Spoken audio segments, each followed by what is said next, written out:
Hello मेरे प्यारे दोस्तों, आप सभी को मेरे यूट्यूब चैनल कहानी का खजाना में स्वागत करती हूँ। आई होप आप सभी लोग खुश होंगे, स्वस्थ होंगे।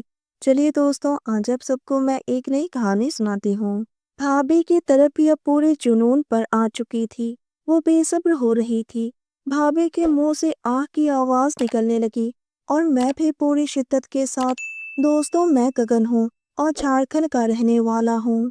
कुछ महीनों पहले मैं बिहार में नौकरी करने के लिए गया और वहां पर मैं अपनी बड़ी बुआ के घर में रहने लगा। ये कहानी उनकी बहू और मेरे बीच की है। उनका नाम निशा है।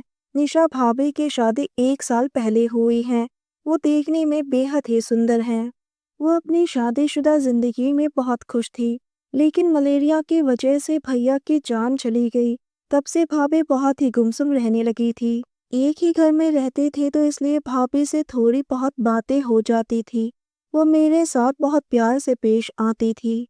एक दिन काम से वापस आने के बाद भाभी ने मुझसे थोड़े पैसे मांगे तो मैंने उन्हें दे दिया। उसके बाद मैं खाना खाकर सो गया। रात के 11 बजे भाभी ने मुझे व्हाट्सएप पर थैंक्स लिखकर भेजा। मैंने कहा, भाभी थैंक्स कहने की क्या ज़रूरत है, आप तो मेरी अपनी हो और ये तो मेरा फर्ज बनता है। भाभी फिर कुछ नहीं बोली और उसके बाद मैं गुड नाइट बोलकर सो गया।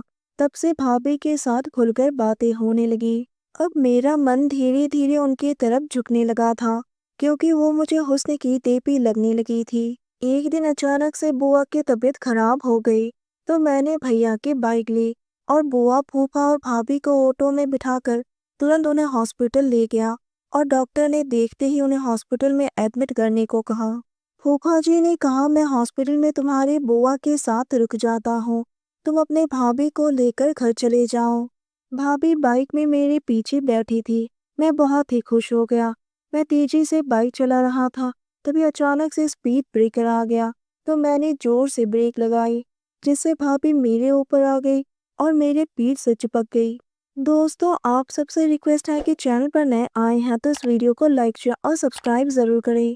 भाभी ने हंसते हुए कहा, देवर जी लगता है आपका इरादा मुझे गिराने का है। मैंने भी कहा, भाभी आप अकेले नहीं बल्कि हम दोनों साथ में गिरेंगे। भाभी मेरी बात सुनकर मुस्कुराने लगी। उसके बाद हम घर आ गए और मैं खाना खाकर टीवी देख रहा था। तभी भाभी दूध का ग्लास लेकर मेरे पास आई। वो एक गुलाबी रंग की नाइटी पहनी हुई थी और मैं उन्हें आंखें फाड़ कर देख रहा था। भाभी बोली, ऐसे क्या देख रहे हो? मैंने कहा, आपके रूप को निहार रहा हूँ। भाभी बोली, क्यों पहली बार मुझे देख रहे हो? मैंने कहा, नहीं ऐसी बात नहीं है, मगर इतने करीब से आज पहली बार आपको देख रहा हूँ। आप बहुत ही मस्त लगती हो। आपकी खूबसूरती की बात ही अलग है। वो मेरी बातें सुनकर रोते हुए कहने लगी, मेरी तो नसीब ही खराब है। मेरी इस खूबसूरती का क्या फायदा जब इस खूबसूरती को संवारने वाला ही चला गया। मैं उनके पास जाकर बैठ गया। मैंने कहा, सॉरी भाभी, मुझसे गलती हो गई, और मैंने उनको गले से लगा लिया। भाभी मुझसे लिपटकर रोने लगी। मैं उन्हें शांत करने के लिए उनके पीठ पर हाथ फिराने लगा। भाभी ने कुछ नहीं कहा। वो शांत हो गई, लेकिन मेरे से चिपकी हुई थी। शायद उन्हें थोड़ा अच्छा फील हो रहा था। धीरे धीरे उनकी सांसें गर्म होने लगी। मैंने उनकी तरफ देखा तो उन्होंने धीरे से मेरे होठों को चूम लिया। थोड़ी देर के लिए तो मैं सन्न रह गया। भाभी बोली, गगन मुझे अब और मत तड़पाओ, मेरी खूबसूरती में 4 चांद लगा दो, मेरे दिल की गहराई में चल रही आग को शांत कर दो। उनकी बात सुनकर मैं हैरान था कि मेरी प्यारी भाभी वो सब के लिए बेसब्र हो रही थी। फिर धीरे धीरे मैं भी उनका साथ देने लगा। भाभी की तरफ यह पूरे जुनून पर आ चुकी थी। वो मेरे बालों पर हाथ फिरा रही थी और मेरी पीठ को सहला रही थी। उनके नाखून मेरे पीठ पर चुभ रहे थे, जिससे मैं और भी जोश में आ गया था। उनके इस रूप को देखकर मैं एकदम पागल हो रहा था। शायद वो भैया के प्यार को बहुत मिस कर रही थी। न जाने कितने महीनों से तड़प रही थी। इसलिए आज वो सारा सुख एक ही रात में हासिल कर लेना चाहती थी, और मैं भी पूरी शिद्दत से वो सब में खोया हुआ था। उनकी मुंह से मदहोश कर देने वाली आवाजें निकल रही थी।